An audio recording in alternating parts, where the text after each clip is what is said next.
Jai Sri Krishna. We have just completed chapter 3, in which Arjun posed a question to Bhagavan. Arjun said that according to thee, the buddhi or the Gyan Yoga is superior to karma. Because chapter 2, Bhagavan first described Gyan and then described Karma Yoga. And in Karma Yoga chapter 3, he said that that's why Arjuna is asking the question. Then why? Then you are, okay, so why are you putting me through such a terrible karma of fighting the war? So to answer this question,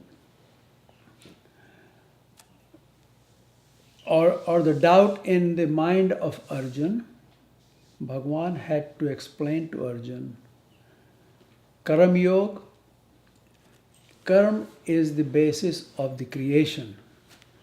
And without karma, there is no creation. Creation itself is a karma in itself. So performing the karma is very important. You cannot live in this world for even a moment without performing karma. That's what Bhagavan said. Existence is dependent on karma. So Karma Yoga is the art of performing the karma so that one cannot escape the bondage of the karma. The art is of performing the karma in which you can perform the karma and yet escape the bondage which is caused by the karma. Any action which is performed by a human in human body, which is complete body, has no deficiencies, becomes the karma. And every action has its consequences attached to it, which are to be faced by the doer of the karma. Whosoever is doing the karma, they have to face the consequence, good or bad. That's why in this sansar there is sukh and dukh. There's only two things there are. There's nothing in between. And this consequence has been called the fruit of action. And that is what the bondage is. Karma bandhan. That is what karma bandhan is. So Arjun figured that by participating in the war, he will have to face the terrible consequences of killing the people. So he did not want to fight the war.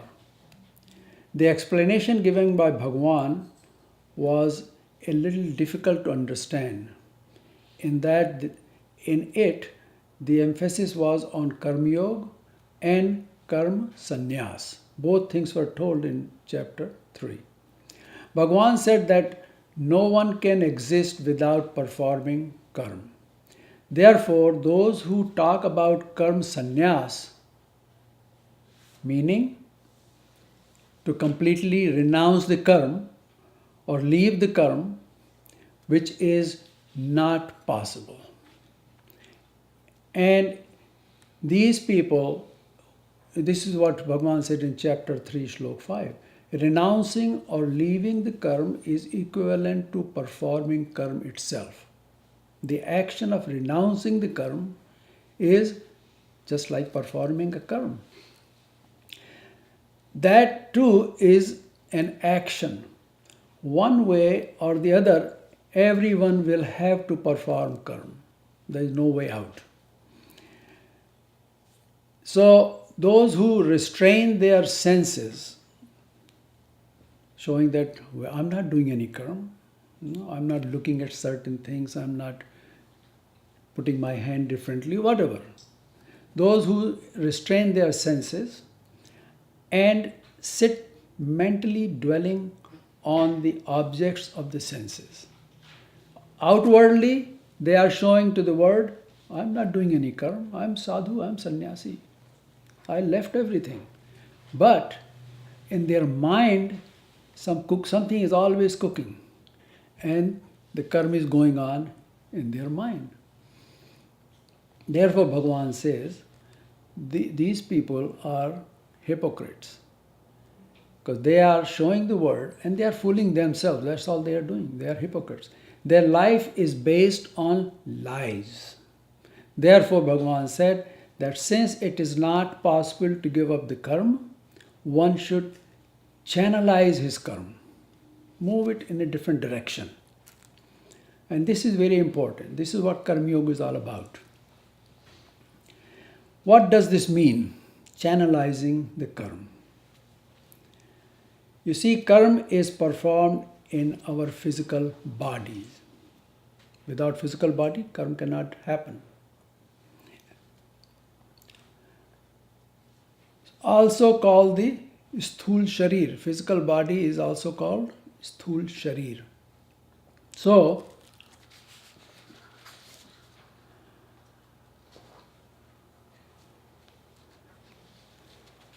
and it is a part of the creation. This sthul sharir, which we all have, our own, we call our body, is part of the whole prakriti, whole creation. Now, karma is not complete unless it is physical, as its physical aspect is completed. Completing the physical aspects give rise to alteration in the prakriti. So once we do something physically, it changes the whole environment around us. Just like if we start driving, we are driving a lot of cars with the gasoline, it is causing a lot of what we call now climate change, right? Because of the karma, change is taking place, and that will have consequence of its own. Same way we do anything physically, it will create a change of one way or the other. We may not be able to see it, but it does happen. So this change in the prakriti, alteration in prakriti, this is what is called vikar. This is vikar. We create vikar. Now, karma can be performed for any one of three entities. What are these? These are Jeev, Devata, and Parmeshwar. Now, if the karma is performed for Parmeshwar, it does not result in vikar. There is no vikar.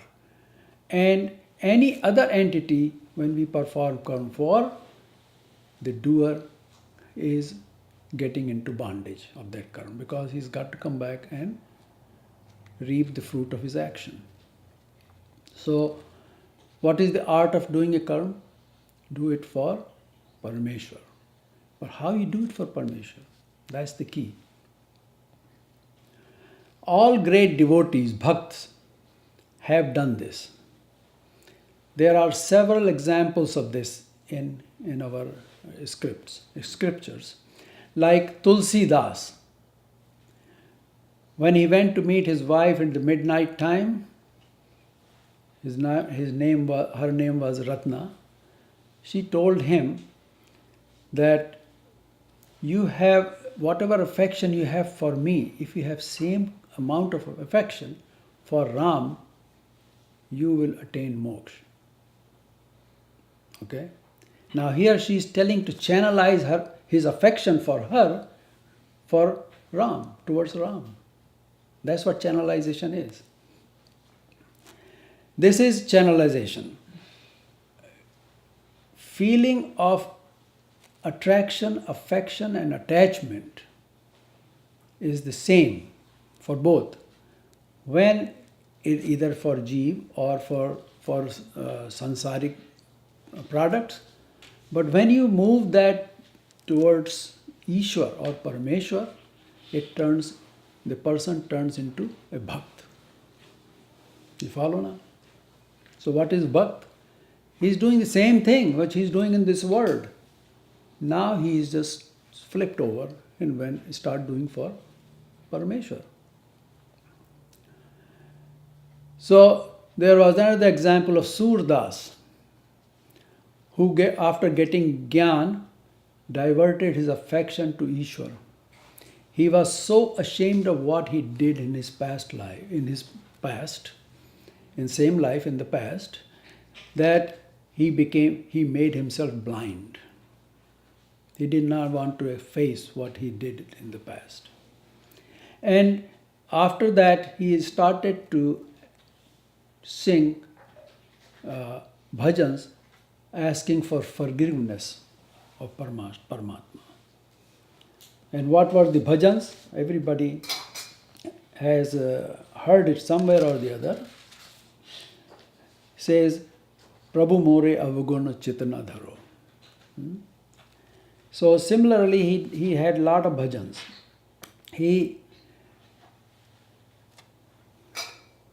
Samadarshi hai naam tuharo, chaho to par karo. So no matter how sinful a person is, so by the way, we are all sinners, whether we agree or not, everybody has done sin. That's why we are here in this world. If we didn't do any sin, then we won't be here. We will be on the way out. So no matter how sinful a person is, when one takes refuge in Ishwar, Ishwar looks at all of people, all of the jeev, with the same drishti, same eye. It doesn't make any difference who's who and what. So, and how many sins a person does? He does not. Bhagavan said, if I start looking for all the sins you have done and I tell you, you would not want to live. You will kill yourself. So that is what it is. So thing is, when you go to Ishwar, and a lot of people say, how can he take away all your sins? How can he take away all your karma and destroy all the karma? It's not he who is doing it. He gives us the power ourselves to finish them karmas off. Okay? He's not doing it. He's a karta. He doesn't do anything. He gives us gyan, and the power of that gyan makes us do these things and cleanse ourselves. So, when one goes in his protection or sharan, he goes through a profound transformation. Anybody who has gone into Ishwar Sharan, immediately he starts going through a transformation. What is doing it? It's the Ishwar Kripa, which is transforming him. He is not going to do what he was doing before. He is going to totally change slowly. Not in a way that is very abrupt either. It's very subtle change that will happen in a person's life. And the person will slowly and slowly change. After what Surdas did, he met with Vallabhacharya one day on the banks of the river. So Vallabhacharya said, why are you singing all these pad, what they call Vinay pad? I'm so poor, I'm so bad. And I say, you are not sur, you are sure. Sure means you are a strong person, you got power. So why don't you sing differently? So since then he started to sing about Bhagavan Krishna, and he wrote what is called Sur Sagar. So there's 2 big volumes of Sur Sagar. Then there was also another Bhakt who was Muslim, Ras Khan. He became Hindu and became devout Bhakt of Bhagavan Krishna. So it was the same Ras Khan who was involved in the worldly affairs, but when change happened to him, he made Bhagavan Sri Krishna his own and vice versa. Bulle Shah was another person.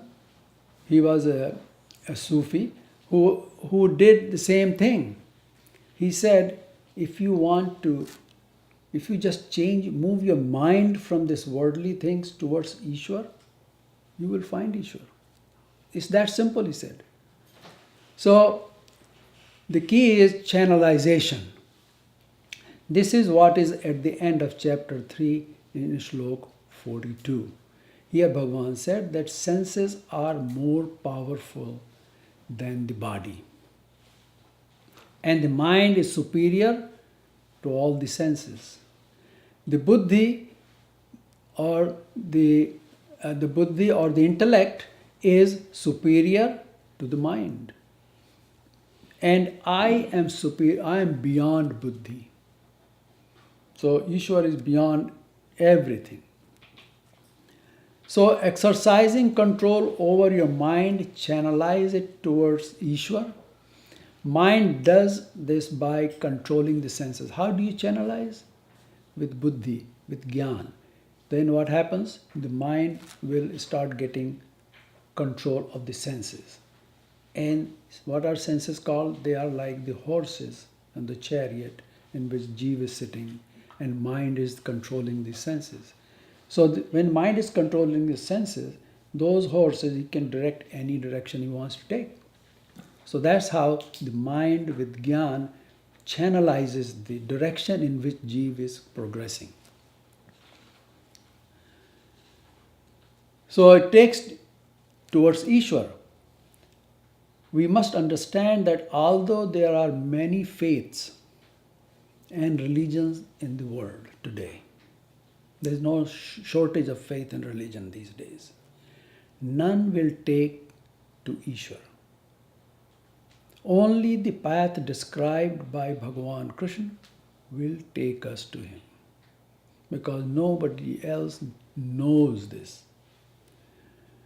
This knowledge is only with Bhagavan. So anybody who wants moksha or mukti or nirvana, whatever you want to call it, have to go through Bhagavan directly. You don't need a middleman to go to Bhagavan. Bhagavan says, come to me directly.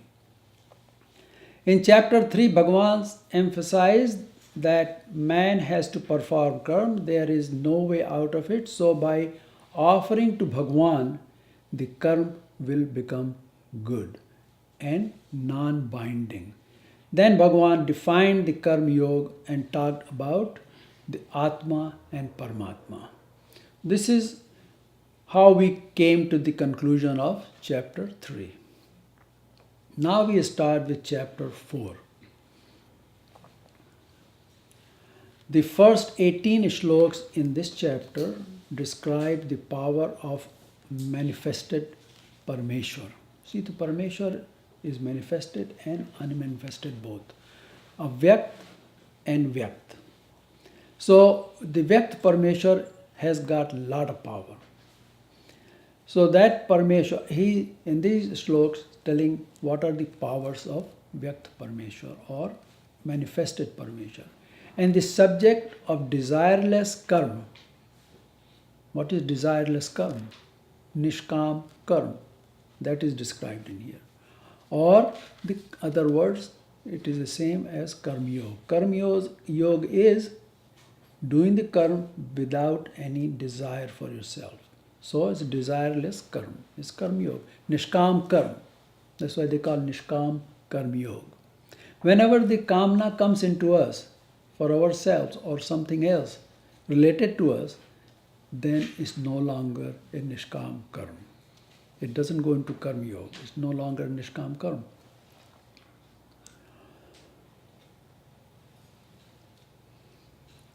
Then the next 5 shlokas describe how yogi acts in the sansar. Living in the sansar itself, how does the yogi acts? How can you tell what he's doing? And Bhagavan describes next 9 shlokas various yagna and their fruits. How you perform the karma as a yagna. And what is the outcome of those yagna. And this chapter will be concluded by describing the greatness and the importance of Gyan. So in the end, it is Gyan which is the key. Without Gyan, nothing will happen properly. They say this chapter is called Gyan Karma Sannyas Yoga. So you do Karma Sannyas into Gyan. You follow now? Ishwar is Gyan. So you do karma sannyas. You give up all the karmas into Gyan. You're still doing it. You're still performing the karma. But you're channelizing it to Ishwar, into Gyan. And that becomes, you become free, no bondage. Bhagavan Krishna also said that Namami karmani limpante, name karma phales praha. So by channelizing everything to Parameshwar, what is happening? The karma is going towards him, and karma does not bind him. You see? Because he has no desire for that karma. So that karma is performed, finished, and we are free of it. We don't get affected, we don't get into bondage by just channelizing, giving it towards him. See? Right? Any question? So, it is a lack of jnana. Jnana is very important. And it is a lack of jnana which causes us and keeps us tangled up in the web of ignorance, avidya, and thus keeps us coming back in samsara. As long as we don't have jnana, we'll keep coming back and back and back, over and over and over, and do other things, and will not stop coming back. So the only way to get out of the samsara is through jnana. Why? Jnana means knowledge. Knowledge of what? Knowledge of getting out of the samsara. Okay? That is what jnana is. Who can give the knowledge of getting out of the samsara? The one who created the samsara. He is the only one who knows how to get out of it. Nobody else does. So we have to follow what the Creator or Bhagavan says. That's why Bhagavan says repeatedly to Arjuna, think about me all the time. Do everything for me. You take refuge in me. Whatever I say, that's what you do. So in the end, when with the Gyan, what happened? With the Gyan, moh, the delusion goes away. What is delusion? Why people get deluded? Because they have no Gyan, right? Then they start thinking, maybe this is how it is. Maybe this is how it is. Or this person said this is how it should be. And they go back and forth and they have no idea where they're going. And that causes their delusion in their mind. They become delusional, right? And that's what called moh. That's the word moh used for it. They become mohit. They become so attracted to this, that. That's why Bhagavan said in Gita earlier, Bahushakha buddhi. This is called Bahushakha buddhi. It goes into every direction. Instead of going into one pointed direction, which is the right direction. And how you know what's the right direction? You'll know only when you get the Gyan. Otherwise, not getting it. And who gives the Gyan? The one who has the Gyan. Who is the Gyan? It's Ishwar. Nobody else can give the Gyan. So, and how you get something from Ishwar? By trying to do his bhakti. Listening to what he said and following it. Once you start following, things will start to flow already towards you already. So that's very important. So in this chapter, in the end, Bhagavan Krishna talks about Gyan. Shri Bhagavan Vacha Imam Vivasvate Yogam Proktavanaham Avyayam Vivasvan Manave Praha Manurikshva Kave Bravit. Shri Bhagavan Vach. Bhagavan says, Imam Vivasvate Yogam Proktavanaham Avyayam. Says that after describing the Karma Yoga to Arjuna, Bhagavan tells Arjuna that this is not something new. The Karma Yoga is not something new. I have given this, what I have been telling you about Karma Yoga is not new. I revealed this imperishable yoga to Vivaswat, Vivaswan. Vivaswan is the sun god. And who conveyed it to his son Vivaswat Manu. And Manu in turn conveyed it to Ikshvaku. So he used these three great people. So he said, first I gave this Gyan to Vivaswan. And then Vivaswan gave this Gyan to his son Manu. And Manu passed it on to Ikshvaku. Who are these three people? Vivaswan, the sun itself, Vivaswan means sun, whose son Manu was the lawgiver. Manu created Manu Smriti. All the Hindu laws were written by Manu. And Ikshvaku was the famous ancestor of the Sun dynasty of Kshatriya. Sun dynasty is Suryavanshi. There are two dynasties in Kshatriya. One is Sun dynasty, one is Chandra or Moon dynasty. So this yoga has been said to be imperishable. Why it is imperishable? Because its practice leads us to imperishable state. That's why it's imperishable. So, evam parampara. That parampara rajarshiyo vidu. As kalen mahata and sakalen mahata yogo nashta param tapa. He says that the yoga of what Karam Yoga was transmitted in succession, evam parampara, succession, from father to son, remained known to Rajarshi. Rajarshi are those rishis who were kings, they are royal sages. They also controlled the function of their Raj, and they were also yogis, rishis.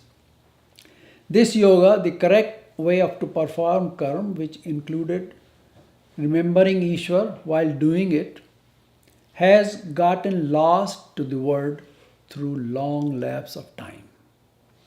As Bhagavan says, I gave this to Vivaswan, who gave it to Manu, gave it to Ikshvaku, but during long time, those people were in Treta Yuga, different yuga. Here Arjuna is in Dwapar Yuga. He says all the Gyan has lapsed. Of time, it has just disappeared because people don't follow it anymore. So, because you are my devotee and my dear friend, therefore today I have imparted this Gyan, the same thing which I imparted in ancient time, ancient yoga, which is a profound secret. This I have imparted to you. Evam parampara praptam imam rajarshayo viduhu sakale neha mahata yogo nashtah parantapa sa evayam maya tedya yoga proktah puratanaha bhaktosi me sakha cheti rahasyam hetaduttamam. Here the secret does not mean that it is privilege of a sect or a group of people. It's not like it's being told to a privileged people.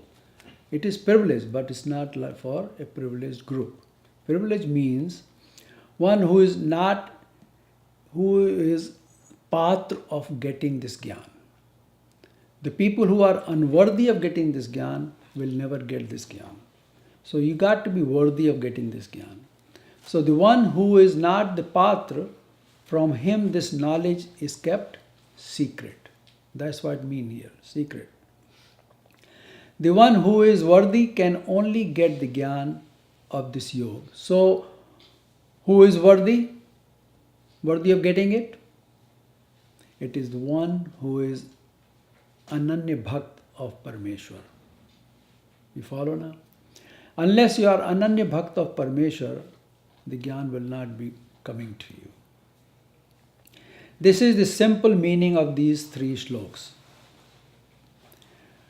Here Bhagavan is telling Arjun that at this time where you are, the dharma has gone out of existence, meaning it is not being followed by people. Dharma means those rules following which one can rise higher. When there was dharma, then the karma yoga or the path of bhakti must have been the principle followed by the Rajarshi. When there is no dharma, that means bhakti has gone out of style. These people, these Rajarshis, were administrators as well as they were doing their dharma, doing everything according to dharma. Now we'll see later on what is different Chandravanshi and Suryavanshi. They did not pursue the object of senses or the Vishay. They lived their life as Rishi. They did not pursue the object, the senses. And at the same time, they were ruling their kingdom. Bhagavan is saying that it is that I imparted this yoga to such rulers. And they in turn imparted it to others who were deserving of it. However, in sansar, even such great knowledge disappears in time. How does it happen? As time progresses, people pursue the joy of sense objects or Vishay Vasana. You can see that if you go back last even 50 years, things have changed tremendously. There's so much advertising going on these days for different things, which is all related to Vishay Vasana. This is how progressively the dharma disappears. People get mired in traditions, not knowing the reason for following them. This causes distortion of the dharma, and it ceases to be what it should be. Then the customs and traditions prevail over precept. See, they take over. Customs and tradition take over. The Gyan and the Dharma takes a back seat. When this occurs, the Shastra is swept aside. People don't follow the Shastra. They follow the rituals. And one needs to understand the tradition and rise above them according to dharma. How do you understand tradition? If you are totally engulfed into tradition only, you will never understand what it is, because somebody did it in the past. My father did this, my grandfather did this, that's what I'm going to do. But that's not, the time has changed. So you got to go according to dharma. Why that was done in those days. In Shlok 40, chapter 2, Bhagavan says that in this yoga there is no wasted effort. In Devta Bhakti, however, if the action is not performed in the proper sequence, it is supposed to be done, then not only the karma will not be fruitless, on the contrary, it will result in Devta administering punishment, which is not so in Karma Yoga or Ishwar Bhakti. So Bhagavan is telling Arjun that in time Gyan does disappear. Why? Because the teaching embodied in the Gyan are not followed. That ancient yoga is what I am telling you today. What I told before, which has not been followed and has disappeared, that is what I am telling you today. Now we will take the deeper meaning of these three shlokas, first three shlokas. Bhagavan says that what I am telling is not new. It has been around for ages. Today, people say what has been done in the past is not necessarily right because we are discovering so many new things. Now, even today on the show, TV show, there was hyper planes are going to be made. You can go so many, 10 times the speed of light or whatever it is. You can go anywhere in the world in 4 hours. That's fine, great. People are really attracted to these things. We can print organs now with these 3D printers. What are these called? What are their printers called? 3D printers. They can take the cells from people's body and create organs. That's great, wonderful. They can create new heart, right? But what is causing all these problems? We don't go to the root cause of the problems. We are trying to patch up, fix the problem after they happen. You see? So why these problems are happening? Because people are not living their lives properly. Okay? They have no control on their senses. They don't know how to behave in this world properly. And this is what Kali Yuga is going to do. More and more these things. Now there are a lot more new diseases are coming up. So we have to work harder to get cure for new diseases. Rather than making sure the diseases do not happen. Stay healthy. If you stay healthy, body will last for, Mishraji, how long? 100 years. Easily. But we take on so much stress. For what? For worldly thing. I got to do this, I don't have this person. And that stress is killing us. You see? So no matter how many new discoveries are there, even if it's available on the marketplace today, when you need it, it may not be there. It's too late, or whatever. So the basic thing of dharma is very important to follow.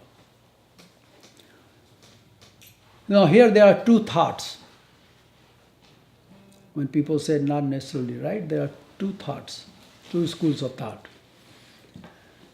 Some say that what we are doing today is the path of progress.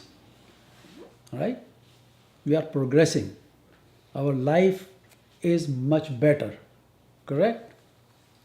Because we have so many amenities. Now if you had good brain power, then you don't have to have all these recording devices, would we? In the old days, people used to remember everything. But now as time goes by, our brain power is not there. So now we need all these outside gadgets to supplement them. And they don't always work right either. And there's no privacy. So now we go into privacy mode. How we can keep privacy so nobody gets my privacy. But if we have everything in our mind, nobody can get it. Right? So what we are doing today is causing a decline. Other group of people who says this is Raswad. One was Vikaswad. We are progressing. The other group of people say what's going on today is Raswad. Means we are decaying. Our own powers are decaying. We don't have our own powers. That's why we are doing all these things. So there are two schools of thought. The first thought is labeled Vikaswad or the improvement phase, and the other is called Raswad or the decaying phase. The first group of people look at the new discoveries being made in producing new things. People need not walk anymore, do we? You can just get in the little, what is that? Segway. And you don't have to walk, go anywhere, right? You can have those skateboards. You guys move along. You can have cars. You can have bicycles, whatever, everything. So people need not walk. We have all sorts of vehicles. We are flying into space. They say that we will be forgetting the old, outdated technology. We won't even remember that. How many people really remember who are born today? How people used to live in the past? Nobody does. How Gandhi lived, right? Nobody knows. Not new generation will forget. It's not being reinforced. Satyagraha, right? Nobody will know it. They'll only know in words. And they'll have a picture of Gandhi, Satyagraha, and then they will emulate him, and that's fine, That's where it's going to go to. When they will do that, when it needed, it's going to serve their purpose. That's when they will do it. So, the second group says that we humans are losing our own powers. See, in Treta Yuga, Ram had so much power in his mind power controlled Pushpak Viman. Okay? The power of the mind. What was now? You can't do that. Mind can't even think straight. How can you control it? So, we are losing our power. As a result, the dharma is being forgotten.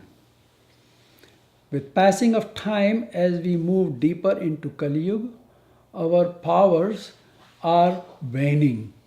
All the technological devices do little if we lose our power, mental power.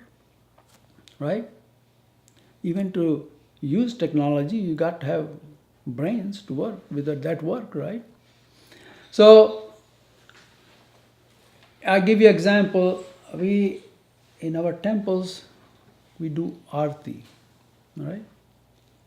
How many people know why arti, how it got started? Why do we have diya in the temples? If you ask people, well, my father has done it, my grandfather, my house always has diya in the temple, that's what I do. But diya used to be because the temples used to be in a dark place. There's no electricity those days. So in caves they used to have temples. So you have to have some sort of light to get in and do some prayer, whatever.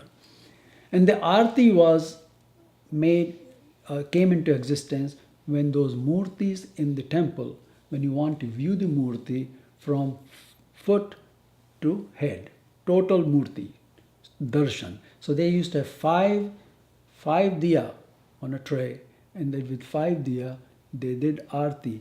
And how they didn't do like this, they did like this. Go from bottom to the top, so you can get the full view of the murti. But today we have all kind of power. We don't need to do the arti for viewing the murti. Even now some people have electronic murti.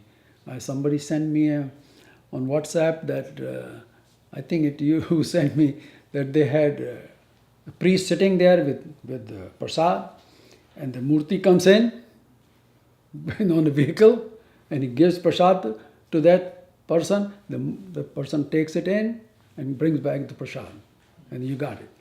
So in the temple. So a lot of these things going on, but people are losing the reality behind it. What is prasad? Prasad means when we offer something to Paramatma, we get his prasannata, his pleasure, and we get it back. And that helps us. Not the physical action of putting things in the temple and taking out of there, right? So reality is being lost. Here Bhagavan wanted to get Arjuna ready to fight. So imparting this jnana can be looked as tatkalik jnana. Tatkalik, you have train, you can get train reservation, tatkalik, right? Tatkal reservation means just now, instantly, right now. So some people can say this is tatkalik jnana because Bhagavan wanted Arjuna to fight, so he gave him that jnana. So it's just tatkalik jnana. However, Bhagavan was saying that this jnana applied to at all times, not at that particular time. It applied all the time. And not just for this moment when he wanted to convince Arjuna to fight. So in the first 3 shlokas, Bhagavan told Arjuna that although I am imparting this yoga to you today, this yoga is sarvakalik. It applies into all times, From the very beginning of time, from the beginning of the creation, it has been applied. This was given to one before you, it is being given to you, and you will be giving it to other people. And then, if the need arises again, if it gets lost, then somebody will come and give the gyan again. But it will be the same gyan, it's not going to be changed. Now the question arises as to why Bhagwan mentioned Vivaswan, Manu and Ikshvaku only. Right? Why not other people? There are other like Bharat, like Shantanu and other kings who are also very powerful. In Mahabharata there is mention of two families of Kshatriya, the Suryavanshi and Chandravanshi. Among Suryavanshi there were Raghu, Dilip, Dasharath, Ram, Mandhata, etc. They had a succession in their family, in their group. That like Raghu, from there came Dilip, then Dasharath, and from Ram, and so on and so forth. In the Chandravanshi succession, there were Som, Daksh Prajapati, Shri Krishna, Arjun, and all these people, Kauravas. But here Bhagwan mentioned only Suryavanshis, not Chandravanshis, because their valor was much greater. They followed dharma in all of their actions, like Raja Harishchandra, Bhagirath, who brought down Ganga. They are all Suryavanshis. Ram chose to go into exile rather than fight with his own brother for the kingdom. Right? He chose to go to exile because of dharma. And in Kaurav case, they ended up fighting among themselves for Raj. How much difference there is? There was no dharma in Kaurav, but in Suryavanshi, Ram case, there was dharma. So it applies even today. If people within the family start fighting each other, what happens? Family falls apart. There is no family. And those who stay together and face the problems together, they move ahead. Same thing in all the corporations, same way, everything, even into the country. So Suryavanshis were that way. They followed the dharma and they did their job properly. They did not fight within themselves. If, on the other hand, Yudhishthir, Arjun, and all the Kauravas, they got together, they could have really conquered the whole world as one. But they started fighting with themselves, and that was the end of them. Even Vrishnikul, in which Bhagwan Krishna was in there, all those Yadavas, they killed each other. They fought, they got drunk and started fighting, and they destroyed themselves. The British people interpreted this transfer differently. They said that in this Gyan of Gita and Upanishad, this was with Kshatriyas only, not with Brahmins. Brahmin took the ritual part of the Dharma. In the history of Sanskrit literature, MacDonald writes that Kshatriya had the Gyan of Upanishads. They gave the kingdom to Brahmins and they went into the jungle to follow the Gyan. But in Mahabharata, Bhishma tells Yudhishthir that Brahma received this Gyan from Narayan. Brahma gave it to Rishi Vainav, who passed it on to Rishi Vakasan, and he gave this to King Som. This is how it came to Chandravanshi Rajas. Then this Gyan disappeared. Then in the second appearance of Brahma, Som, the grandfather, gave this Gyan to Brahma, who gave it to Rudra, and in Satyug it was given to Valkal. Then in his seventh appearance of the Brahma, he passed the Gyan to Daksh Prajapati, who then passed it to Dhotra. Then in Treta Yuga, Vivaswan received this Gyan. He gave it to Manu, who then passed it to Ikshvaku. Then it was given to Narad. So Narad also got in the end. This shows that the Gyan of Karma Yoga was given to Brahmins as well as Kshatriyas, both equally. It's not that what British said. That's not true. So here, instead of going into detail list of people, Bhagwan just mentioned 3 people who were Suryavanshi. He told Arjun the ancestry of the ancientness of the yoga. Listening to this, a question came up in Arjun's mind. Because see, Ikshvaku and all these people got Gyan from Bhagwan. First, who got? The sun god, Vivaswan. Vivaswan gave it to Manu. But they were very long time ago. So, and he's saying, I gave this Gyan to Vivaswan, Bhagwan says. So question comes to him, he says, there has to be 2 people when the Gyan is given. One is giving the Gyan, other one is receiving. If he says, I gave it to Vivaswan, then he must be there. Or Vivaswan, how can he give the Gyan? So a question comes to his mind. So Arjun poses a question to Bhagwan. Arjuna uvacha aparam bhavato janma param janma vivasvataha kathame tadvijaniyam tvamadau proktavaniti. Arjun said that you are born recently. You are just my contemporary. And Vivaswan happened long time ago. And in the remote antiquity, Vivaswan came into remote antiquity. How then I am to believe that you imparted this yoga in the beginning of the creation?